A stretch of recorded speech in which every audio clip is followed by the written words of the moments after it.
This is part of a story I wrote some time ago, a few years ago, just for fun. So I hope you enjoy.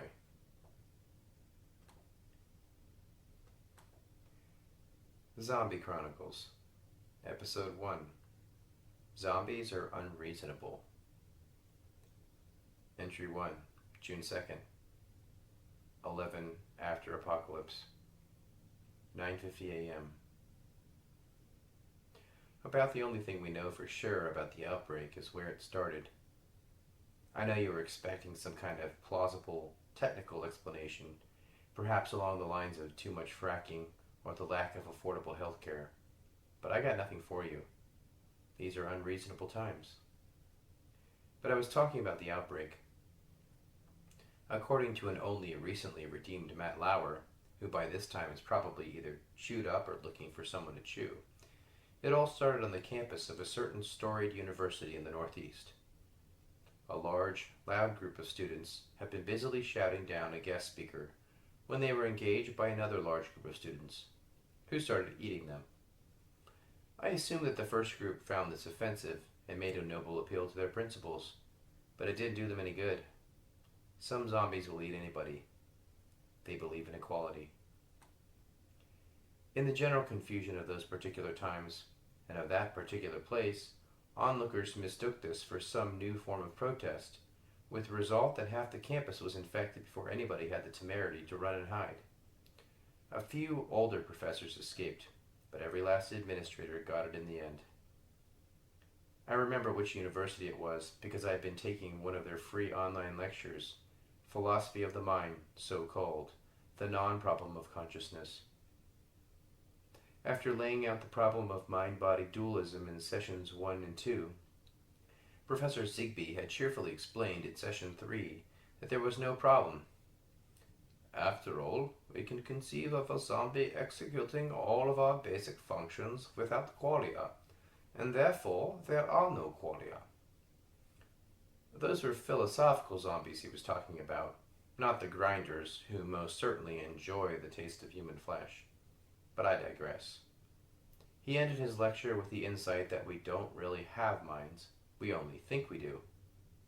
I don't know if he was trying to be ironic. But that was the outbreak. It rarely happens that way. Not all zombies eat people, and then typically only in the later stages. So either the virus, or whatever it is, has mutated since then, or more likely those kids have been zombified long before day 0.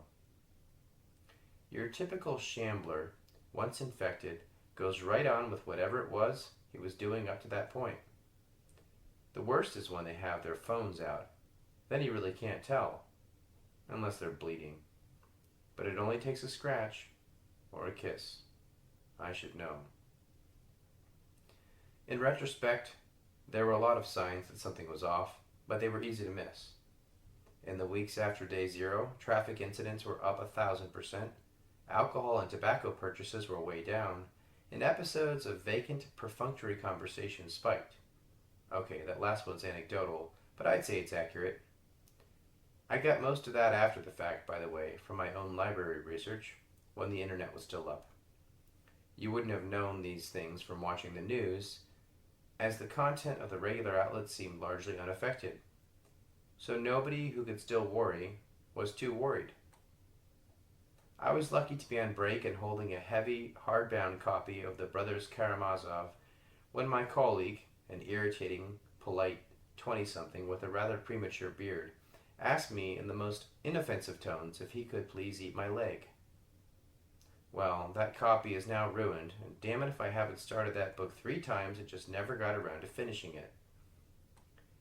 This is how it went down, if you want to know. Like I said, I was in the break room, having just found the last place I remembered from my previous attempt to read the book, and I had that all settled in feeling when Blaine or Blake or whatever his name was walked in with an earnest look on his face. I sort of nodded, but kept reading, like you do.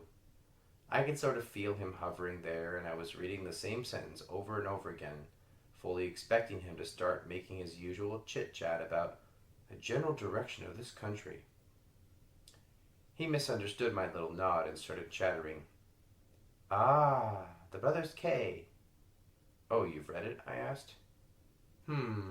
He said, searching his freshly educated memory banks. No, but I'm aware of it. Ah.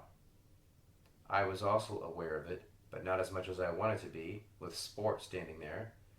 I went back to reading. He continued hovering, then awkwardly shambled over to the fridge to get his fungus water or something.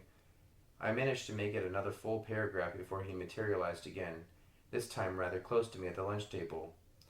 In the middle of a sentence, I heard the phrase, "Would you consent to—" But I plowed ahead anyway.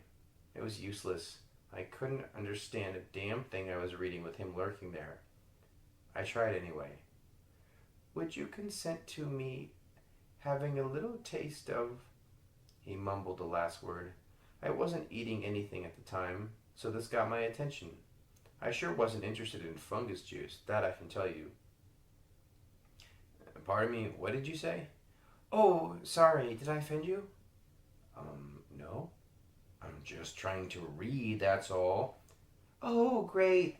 I was just wondering if you would consent to me having a little bite of your leg. Now I'm old-fashioned about a number of things, and I kind of keep my head down. But this was definitely a new one for me. I didn't immediately respond, which, by the way, is a big mistake with zombies. He must have taken my silence for consent because he launched himself at my left ankle. I don't know what it is about grinders, but they always go for my friggin' legs, even when it doesn't make any strategic sense. My calves are kind of on the meaty side, but still, talk about giving me the high ground. And this was before I had my limp. Before Sarah. I'll spare you the gory details. I did what any self-preserving creature would do in that situation, but I still feel guilty about it. From time to time, I've talked to others still running on their own batteries and carving out a living in this brave new world. A couple of drinks in, and they always say the same thing. You feel guilty about the first one, and the second, and the third, but eventually you stop caring. I wish I could see things that way. There'd be a lot fewer shamblers in Washington, D.C. It's not that I think they'll wake up from it someday. It's not that I think there's a cure. People a lot smarter than me spent years testing shamblers and grinders, looking for viral particles or bacteria or whatever. There's nothing to find. No obvious physiological differences under the skin. I suppose they could be possessed, but some of them still go to church, at least for a while, before they go psycho mode. I can tell you a personal story. I was in St. Paul's on K Street going to confession with a priest I knew there, Father William Delaney. The line was really long, and we were probably all there for the same reason. I was confessing my latest killing. She, or it, was a shambler, only I hadn't been 100% sure. More like 85%. This was back before I had my standards in place. I would just shoot if I was fairly confident I was dealing with a future face ripper. Father Bill heard my confession, then gave me absolution. And then he gave me absolution again. Then he did it 4 more times. Needless to say, I was glad I hadn't picked the face-to-face option. I ran the hell out of there. But I'm getting sidetracked again. If this chronicle had an editor, she'd probably tell me to keep my audience in mind. But I honestly have no idea who besides me is going to read it. What I really wanted to do here is record my day-to-day life in a post-outbreak world. I have no illusions about the importance of this document. Even if the world recovers in 100 years, they're not likely to look here. But even an introvert like me needs someone to talk to. So I record these things with the hope that a future me will be able to read them. Just think of it as talking to yourself 2.0. I do that anyway. It helps to pass the time. I live in a big stone house in a big leafy neighborhood you will never drive through. I found out about it because I used to pass the road every day on my commute down the GW Parkway. This is one of those places that you think you might live in someday until reality hits you. I was always curious about that unmarked road and the hint of pricey real estate somewhere down its shady, winding, protected way. The neighborhood is everything you can imagine. Each sprawling house and a sprawling lawn in the midst of a sprawling forest overlooking the sprawling Potomac. Who needs fences when you've got the state line in your backyard? It took a while, but I was able to borrow a bulldozer and move enough cars out of the way to make the GW Parkway my own private avenue.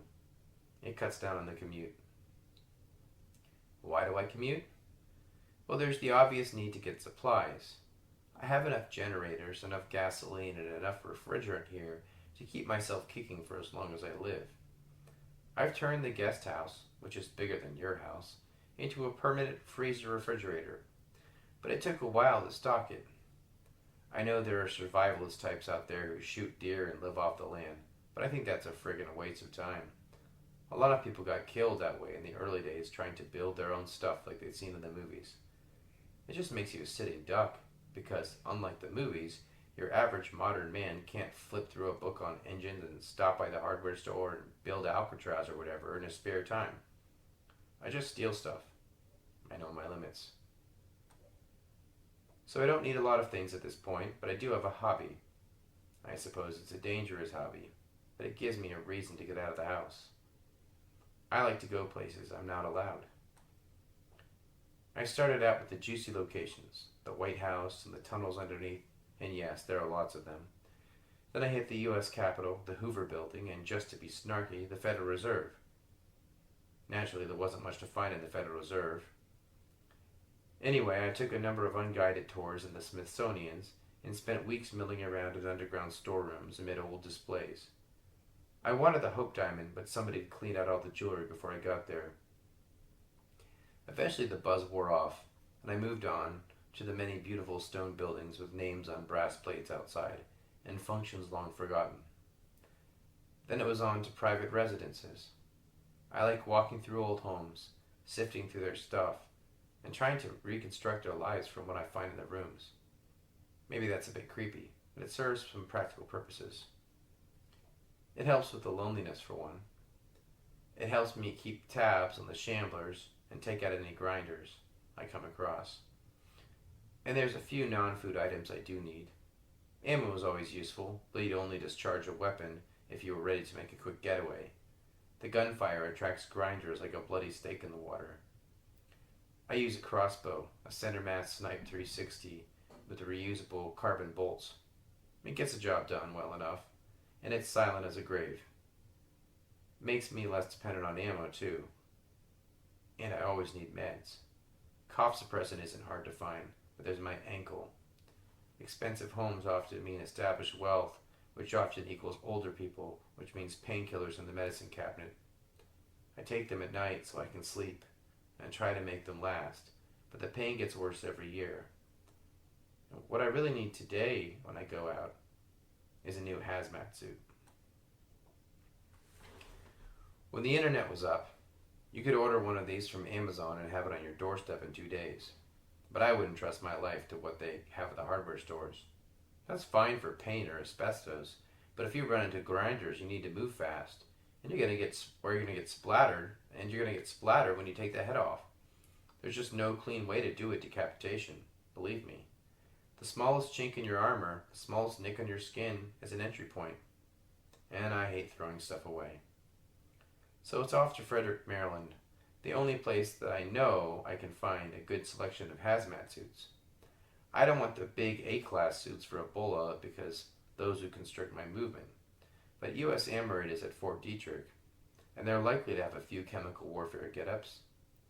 If you're wondering what U.S. Armored is, let me give you some context. They keep bubonic plague there.